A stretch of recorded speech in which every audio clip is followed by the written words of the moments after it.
बातमीपत्रामध्ये आता पाहणार आहोत सुपरफास्ट 100 बातम्या सुरुवात करूयात। मशिदीवरील भोंग्यांच्या मुद्द्यावर अजित पवार यांनी आज बैठक बोलावली आहे। मुस्लिम समाजाचं शिष्टमंडळ या बैठकीला उपस्थित राहणार आहे। पोलीस महासंचालक, मुंबई पोलीस आयुक्त देखील या बैठकीला उपस्थित राहणार असून सह्याद्री अतिथीगृहावर बैठकीचं आयोजन करण्यात आलं आहे। मावळचे आमदार सुनील शेळके यांच्या जनता दरबारात नागरिकांची मोठी गर्दी पाहायला मिळाली। यावेळी बहुतांश पालकवर्ग तसंच शेतकरी यांची कामं मार्गी लागावीत यासाठी नागरिकांची गर्दी झाली होती। अजित पवार गटाच्या आमदारांना मोठं वक्तव्य केलंय। महायुतीमध्ये आम्हाला सन्मानजनक वागणूक मिळाली नाही तर स्थानिक पातळीवर युती तोडण्याचा विचार करू असा इशारा आमदार सतीश चव्हाण यांनी दिलाय।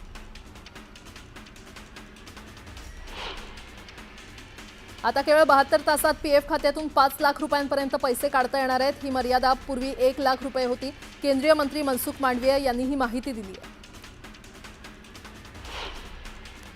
भारतीय रेल्वेवरील लांब पल्ल्याच्या रेल्वेगाड्यांच्या प्रवासी तिकीट दरात वाढ करण्याचा निर्णय रेल्वे खात्यानं घेतलेला आहे। लांब पल्ल्याच्या रेल्वेगाडीच्या वातानुकूलित प्रवासी दरात 1 पैसा आणि वातानुकूलित लांब पल्ल्याच्या रेल्वेगाडीच्या वातानुकूलित प्रवासी दरात 2 पैशांची वाढ करण्यात आली आहे।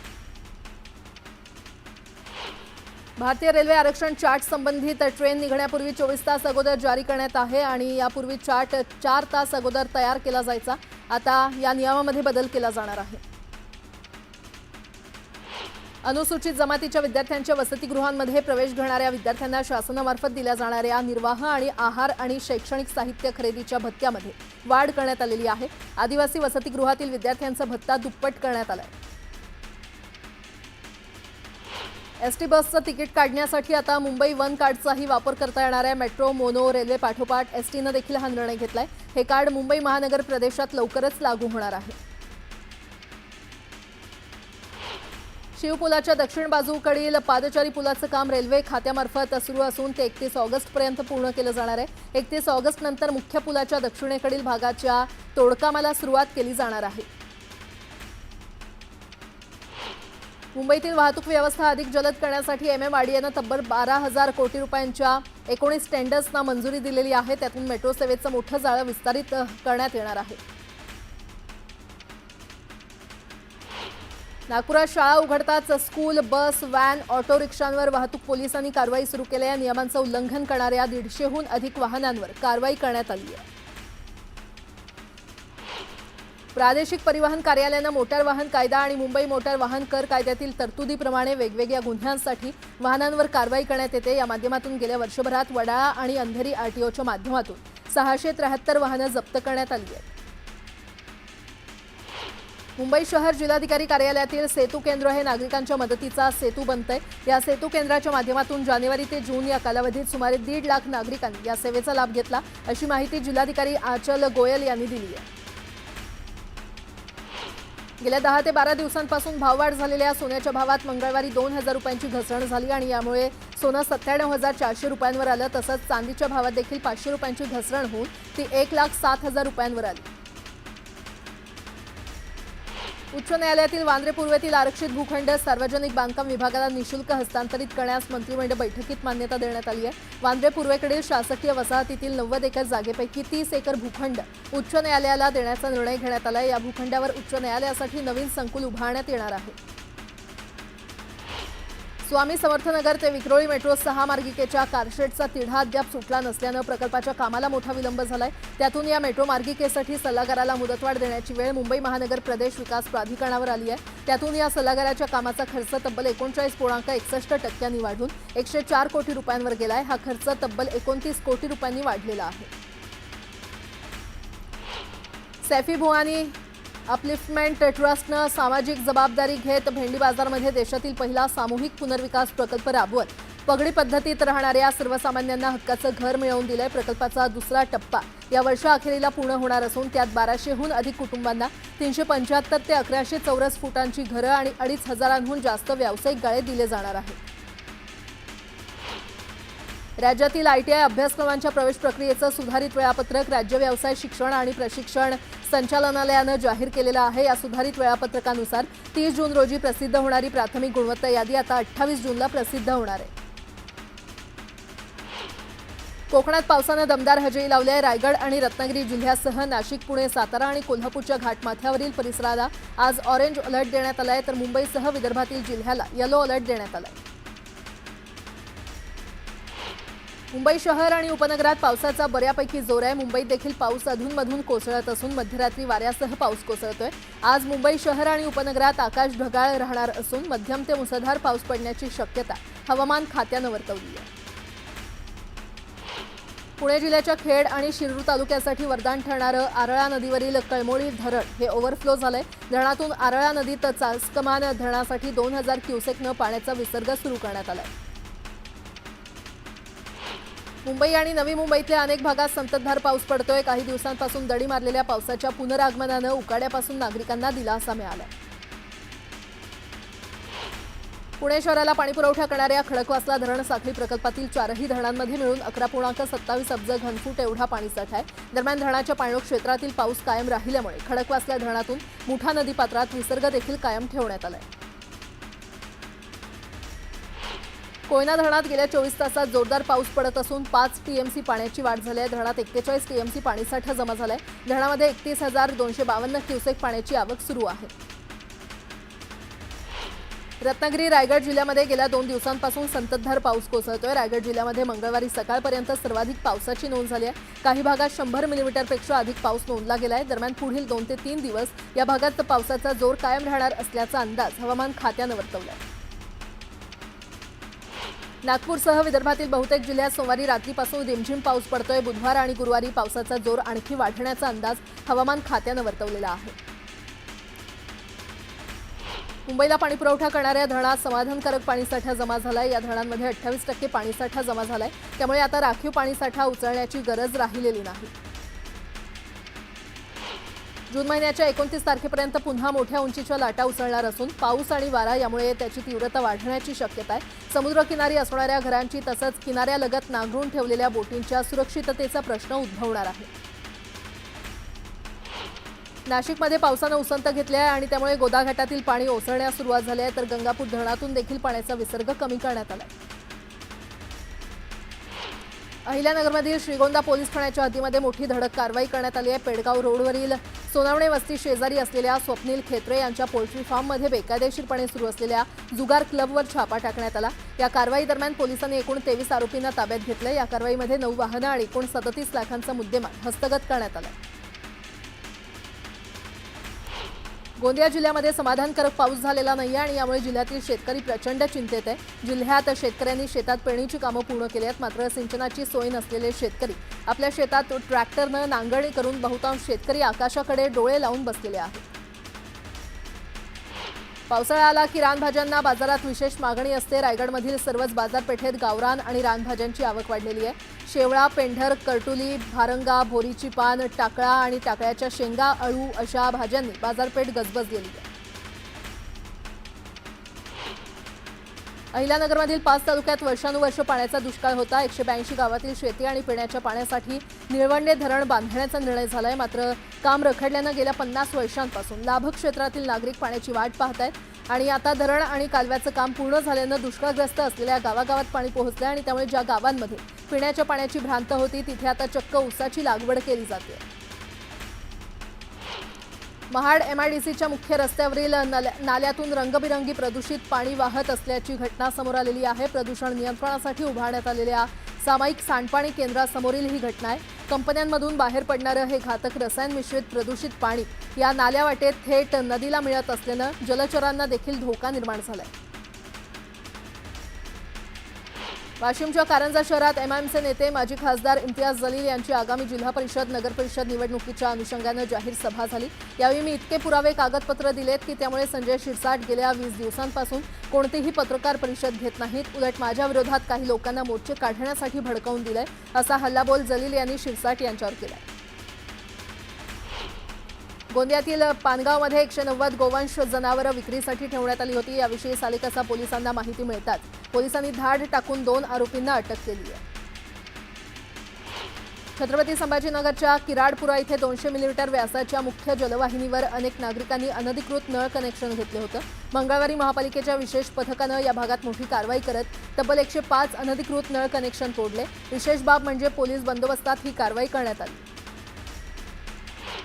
सोलापूर जवळील बाळे येथील आदिला नदीची सोलापूर महानगरपालिकेच्या अधिकाऱ्यांकडून पाहणी करण्यात आली आहे। सोलापूर शहराला पाणीपुरवठा करणारे हिप्परगा तलाव ओव्हरफ्लो झाल्यामुळे पाणी पातळी वाढल्यानंतर आदिला नदीला पाणी येतं तर प्रवाह वाढला आणि नागरिकांच्या वस्तीत पाणी शिरतं, त्यामुळे उपाययोजना करण्याच्या सूचना आयुक्तांनी केल्या। मालवण राजकोट इथे उभारण्यात आलेल्या छत्रपती शिवाजी महाराजांच्या पुतळ्याच्या ठिकाणी येणाऱ्या पर्यटकांना ड्रेस कोड बाबत पावित्र्य राखण्याचं आवाहन स्वराज्य शिवप्रेमी संघटनांनी केलंय। हिंदू संस्कृतीनुसार पारंपरिक वेशात महिलांनी येण्याचे बॅनर लावले। छत्रपती संभाजीनगर जळगाव राष्ट्रीय महामार्गावरील बिल्डा फाट्याजवळ भरधाव कार पुलावरील दुभाजकाला धडकली तर अपघातात 3 जण जागीच ठार झाले असून 2 जण गंभीर जखमी झाले। जळगावच्या यावल तालुक्यातील आमोदा गावाजवळ एसटी बस आणि कारचा अपघात झाला। कार चालकाचं नियंत्रण सुटल्यानं कार थेट एसटीवर धडकली। अपघातात कार चालक किरकोळ जखमी झाला असून सुदैवानं एसटीतील प्रवासी सुखरूप आहेत। लातूर शहरात ट्रिपल सीट जाणाऱ्या 3 मुलींना महिला पोलिसांनी मारहाण केली। या प्रकरणी कायदेशीर कारवाई करावी या मागणीसाठी मुलींनी पोलिसात धाव घेतली आहे। तसंच या प्रकरणी या मुलींना न्याय मिळवून देण्यासाठी महाराष्ट्र नवनिर्माण सेना या मुलींच्या पाठीमागे उभी आहे। नागपूर सडक्या सुपारीच्या तस्करीचं हब बनलंय, कारण नागपुरातील मोठ्या तस्कराच्या अहवालाचे पुराव्याचे स्क्रीनशॉट आणि ऑडिओ क्लिप व्हायरल झालेत। पाकिस्तान, बांगलादेश, म्यानमार आणि थायलंडच्या सीमांवरून सडक्या सुपारीच्या तस्करीचं रॅकेट कार्यरत आहे। बांगलादेशी तस्करांचे कोडवर्ड्स आणि पाकिस्तानी एजंटसोबतचे चॅटमधून धक्कादायक खुलासे झालेत। फारुक नावाच्या तस्कराचे मोबाईलमधील पुरावे व्हायरल झाले। सांगलीच्या मिरजेमध्ये पुष्पा सिनेमा स्टाईल अवैध सुगंधी तंबाखूची वाहतूक करत विक्रीचा प्रकार पोलिसांनी उघडकीस आणलाय। तब्बल 1 लाखाच्या सुगंधी तंबाखूसह 11 लाखांचा मुद्देमाल जप्त करण्यात आलाय। छत्रपती संभाजीनगर शहरातील भानुदास नगर परिसरामध्ये गेल्या 10 दिवसांपासून पाणी येत नसल्यामुळे महिलांनी चक्क पाण्याच्या टाकीवर चढून आंदोलन केलं। जर वेळीच यावर काही तोडगा काढला नाही तर या ठिकाणी रस्ता रोको करू असा इशारा आंदोलकांनी दिला। सांगली, मिरज आणि कुपवाड महापालिकेकडून संभाव्य पूर परिस्थिती लक्षात घेऊन पूर प्रवण भागात सुरक्षा विषयक जनजागृती सुरू करण्यात आली आहे। अग्निशमन आणि आणीबाणी सेवा विभागाच्या जवानांकडून पूर पट्ट्यातील नागरिकांमध्ये जनजागृती केली आहे। पूर परिस्थिती उद्भवल्यास काय काळजी घ्यावी याबाबत प्रशिक्षण दिले। सांगलीच्या अमळापूरमध्ये अनेक पिढ्यांची परंपरा असणारा भावई उत्सव मोठ्या उत्साहाने साजरा करण्यात आला। गावातील सामाजिक ऐक्य जपणारे फार मोठे काम 12 बलुतेदारांच्या या लोक उत्सवातून होते। गावगाड्यातील कुंभार, नाभिक, माळी, तराळ, रामोशी, दलित, सुतार, मतकरी, जंगम, ब्राह्मण, मराठा, परीट, गुरव आणि कोळी हे समाज एकत्रित येऊन हा लोकोत्सव साजरा करतायत। सोलापूर महानगरपालिकेने आयोजित केलेल्या महास्वच्छता अभियानात मंगळवारी खंदक बाग आणि हुतात्मा बागेत स्वच्छता करण्यात आली। या महास्वच्छता अभियानात आमदार देवेंद्र कोठे, पालिकेचे आयुक्त डॉक्टर सचिन ओंबासे यांच्यासह विविध सामाजिक संस्थांनी तसंच नागरिकांनी लक्षणीय सहभाग नोंदवला। अहिल्यानगर जिल्हा विशेष पोलीस पथकाने राहुरी तालुक्यातील प्रवरा नदीपात्रात अवैध वाळू उपसा करणाऱ्यांवर मोठी कारवाई केली आहे। चिंचोली गावात केलेल्या या कारवाईत पोलिसांनी 3 आरोपींना ताब्यात घेतलं असून 28 लाख रुपयांचा मुद्देमाल जप्त करण्यात आलाय। संत ज्ञानेश्वर माऊलींची पालखी पहाटे 4 वाजता जेजुरीहून पंढरपूरकडे मार्गस्थ झाली आहे। या प्रवासात गेल्या 14 वर्षांपासून रांगोळी कलाकार राजश्री भागवत पुणे ते पंढरपूर दरम्यान ठिकठिकाणी रांगोळ्यांच्या पायघड्या घालतायत। भाग्यश्री भागवत ही सेवा मोफत करतात। आषाढी एकादशी निमित्त दुकानदारांनी भेसळयुक्त पदार्थांची विक्री करू नये यासाठी एफडीए प्रशासनानं विशेष मोहीम हाती घेतली आहे। आळंदी आणि देहू ही वारीची प्रमुख ठिकाणं आहेत। त्या मार्गावरील जी मुक्कामाची स्थळं आहेत तिथे काही संस्थांकडून अन्नदान केलं जातं, भंडारे देखील आयोजित केले जातात आणि त्या ठिकाणी स्वच्छता किंवा अन्नाची सुरक्षितता आहे की नाही हे तपासलं जाणार आहे। अहिल्यानगर जिल्ह्यातील खंडोबा देवाची वाकडी येथील पालखीनं पंढरपूरच्या दिशेनं प्रस्थान केलंय। वारकऱ्यांनी परिधान केलेली पारंपरिक वेशभूषा आणि त्यांच्या चेहऱ्यावर पंढरीच्या वारीचा आनंद ओसंडून वाहतोय। या पालखीतील वारकऱ्यांनी हरिनामावर ठेका धरत नृत्याचाही आनंद लुटला। इयत्ता 11वीच्या प्रवेशाच्या प्रक्रियेतील पहिल्या नियमित कॅप फेरीतील निवड यादी गुरुवारी जाहीर होणार आहे। या दिवशी विद्यार्थ्यांना प्रवेशासाठी मिळालेल्या महाविद्यालयांची निवड यादी आणि पहिल्या फेरीचा कट ऑफ जाहीर केला जाणार आहे।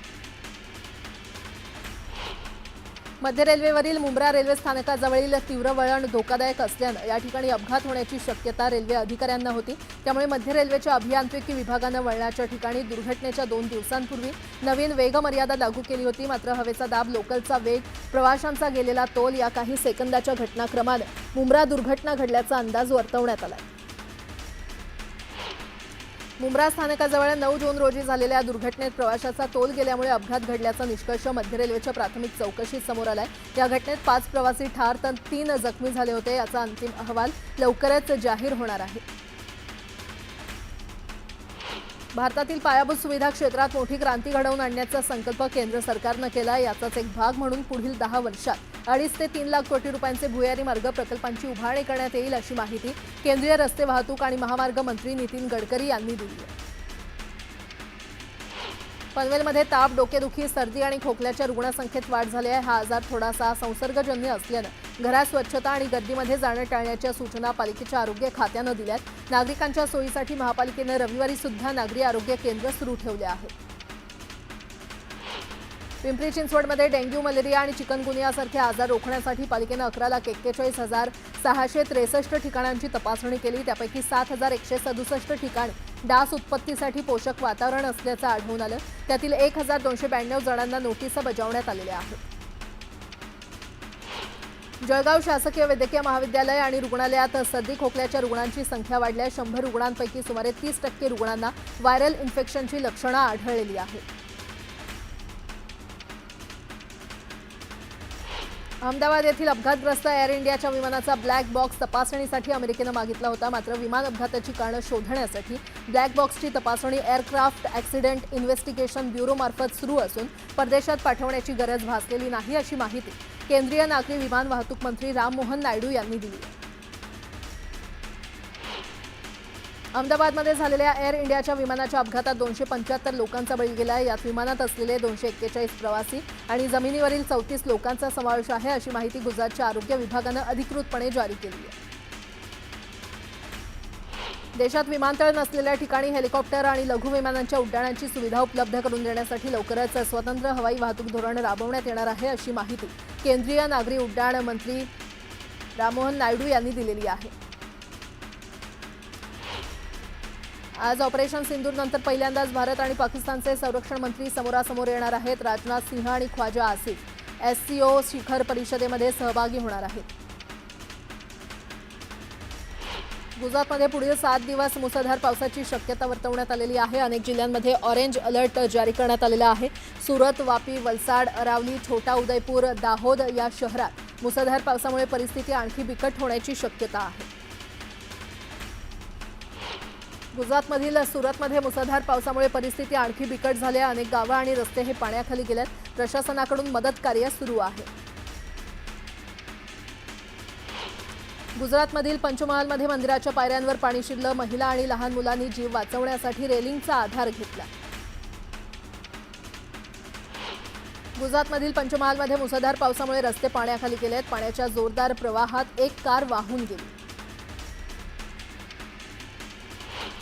गुजरातमधील आनंदमध्ये 2 दिवसांपासून मुसळधार पाऊस सुरू आहे। मुसळधार पावसामुळे 3 घरं कोसळलेली आहेत। गुजरातमधील महिसागराच्या ग्रामीण भागात मुसळधार पावसाने कहर केला। अनेक घरात पाणी शिरलं। महामार्गावर देखील अनेक फूट पाणी भरलं होतं। गुजरातमधील वडोदरा इथे मुसळधार पावसामुळे वाहन चालकांच्या अडचणी वाढल्यात। नाल्यात पडलेल्या कारला मशीनच्या मदतीने बाहेर काढण्यात आलं। गुजरातच्या वडोदरामध्ये मुसळधार पावसाने हाहाकार माजवलाय। पावसामुळे अनेक गावांचा संपर्क तुटलाय। गुजरातमधील नर्मदा जिल्ह्यात मुसळधार पावसाने कहर केलाय। कर्जन धरणाच्या आसपासच्या भागात हाय अलर्ट जारी केलाय। धरणाचे 3 दरवाजे उघडून 12,157 क्युसेक पाणी सोडलं गेलंय। गुजरातमधील छोट्या उदयपूरमध्ये झालेल्या मुसळधार पावसामुळे जनजीवन विस्कळीत झालंय। अनेक भागातील रस्त्यांवर पाणी साचल्यानं जिल्हा प्रशासनानं मदत कार्य सुरू केलंय। गुजरातमधील दाहोदमध्ये कॉरिडॉरच्या जोरदार प्रवाहात एक तरुण अडकला होता। नागरिकांनी दोरीच्या मदतीने तरुणाला सुखरूप बाहेर काढले। यूपीच्या अमरोहामध्ये मुसळधार पावसामुळे गंगा नदी दुथडी भरून वाहते आणि त्यामुळे नदीच्या आसपासच्या भागात नागरिकांना सतर्कतेचा इशारा देण्यात आला आहे। यूपीतल्या झाशी इथे पाण्याची पातळी अचानक वाढल्यानं पूर परिस्थिती निर्माण झाली होती। या पुरात 5 जण अडकले होते, मात्र बचाव कार्य पथकानं 5ही जणांना बोटीतून सुरक्षितपणे बाहेर काढलं। हिमाचल प्रदेशातील किन्नौरमध्ये सतलज नदीच्या पाण्याची पातळी वाढलेली आहे। बंधाऱ्याच्या बाजूचे बांधकाम पूर्णपणे थांबवण्यात आलं असून पर्यटकांना नदीजवळ न जाण्याचं आवाहन करण्यात आलं। हिमाचलच्या काही भागात मध्यम ते मुसळधार पाऊस पडण्याची शक्यता वर्तवण्यात आली आहे। शिमलामध्ये ऑरेंज अलर्ट जारी केला असून काही ठिकाणी मुसळधार पाऊस पडण्याचा अंदाज वर्तवण्यात आलेला आहे। अनियंत्रित बांधकामांमुळे नैनितालमध्ये भविष्यात गंभीर धोका निर्माण होऊ शकतो अशी भीती व्यक्त करण्यात आली आहे। अनियंत्रित वाढ, पर्यटकांचा वाढता ओघ यामुळे शहराच्या अस्तित्वाला धोका निर्माण होऊ शकतो। भारतीय वायुसेनेला मार्च 2026 पर्यंत किमान 6 तेजस लढाऊ विमानं मिळणार आहेत अशी माहिती हिंदुस्तान एरोनॉटिक्स लिमिटेडचे अध्यक्ष आणि व्यवस्थापकीय संचालक DK सुनील यांनी दिली आहे। जीड एरोस्पेसकडून इंजिनांच्या पुरवठ्यातील विलंबामुळे तेजसच्या पुरवठ्यात विलंब होत असल्याचंही त्यांनी सांगितलं। संसदीय तसंच विधिमंडळ समित्यांच्या कामकाजामध्ये आता कृत्रिम बुद्धिमत्तेचा म्हणजेच AIचा उपयोग केला जाणार आहे अशी माहिती लोकसभेचे अध्यक्ष ओम बिर्ला यांनी दिली आहे। इराण आणि इस्रायलमध्ये संघर्ष सुरू असताना अमेरिकेचे राष्ट्राध्यक्ष डोनाल्ड ट्रम्प यांनी शस्त्रसंधीची घोषणा केल्यामुळे कच्च्या तेलाच्या दरात 5% मोठी घसरण झाली आहे। शस्त्रसंधीमुळे कच्च्या तेलाचे दर घसरून 80 वरून थेट $68 प्रति बॅरल इतकं झालेलं आहे। इराणचे राष्ट्राध्यक्ष पेजेशकियान यांनी युद्धात आपणच विजयी झाल्याचा दावा केला आहे। इराणवर लादण्यात आलेलं युद्ध 12 दिवसांनी संपलं असल्याचं त्यांनी सांगितलं। या युद्ध समाप्तीनंतर तेहरानच्या रस्त्यांवर जल्लोष करण्यात आला। शस्त्रसंधीवर इस्रायलनं आता आपलं वक्तव्य जारी केलंय। ट्रम्प आणि नेतन्याहू यांच्यामध्ये झालेल्या चर्चेनंतर इस्रायलनं युद्धविरामाचा निर्णय घेतल्याचं त्यांनी सांगितलेलं आहे। इराणवर अमेरिकेचे राष्ट्राध्यक्ष ट्रम्प यांचं मोठं विधान समोर येत आहे। मला इराणमध्ये सत्ताबदल नकोय, सत्ताबदल फक्त अराजकता पसरवतो। आता यापुढे इराण अण्वस्त्र बनवणार नाही असं विधान ट्रम्प यांनी केलंय। अमेरिकेचे अध्यक्ष डोनाल्ड ट्रम्प यांनी इराण आणि इस्रायलमधील युद्धबंदी प्रभावी असल्याचा दावा केलाय, तर आता इस्रायल इराणवर हल्ला करणार नाही असा दावाही त्यांनी केलाय। युद्धबंदीपूर्वी इस्रायली हल्ल्यात इराणच्या अणुशास्त्रज्ञाचा मृत्यू झालाय। तेहरानमध्ये अणुशास्त्रज्ञाच्या कुटुंबाचीही हत्या करण्यात आली आहे। इराण आणि इस्रायलमधील युद्धबंदीनंतर इस्रायलमधील परिस्थिती हळूहळू सुधारते। बेन गुरियन विमानतळावर पूर्ण कामकाज पुन्हा सुरू झाले। इराणसोबतच्या युद्धबंदीचा फायदा घेऊन इस्रायलनं गाझावर हल्ला करू नये असा इशारा कतारनं इस्रायलला दिलाय। इस्रायल इराणमधील युद्धबंदीचं भारतानं स्वागत केलंय। संवाद आणि राजनैतिकतेशिवाय पर्याय नाही। सर्व पक्षांनी शांतता आणि स्थिरतेसाठी काम करावं। आम्ही तोडग्यात भूमिका बजावण्यास तयार आहोत असं भारतानं म्हटलंय। भारतीय अंतराळवीर शुभांशु शुक्ला यांचे ॲक्सिओम मिशन आज प्रक्षेपित होणार आहे। 6 अडथळ्यानंतर ते अवकाशात उड्डाण करण्यास सज्ज असून भारतीय वेळेनुसार रात्री 12:01 स्पेसएक्सच्या फाल्कन 9 या रॉकेटद्वारे प्रक्षेपित केलं जाणार आहे। चीनमधील गुईझोऊ प्रांतात एक्सप्रेस वेवर भूस्खलन झालं। या ठिकाणी पुलाचा मोठा भाग कोसळला। या अपघातात चालक थोडक्यात बचावलाय।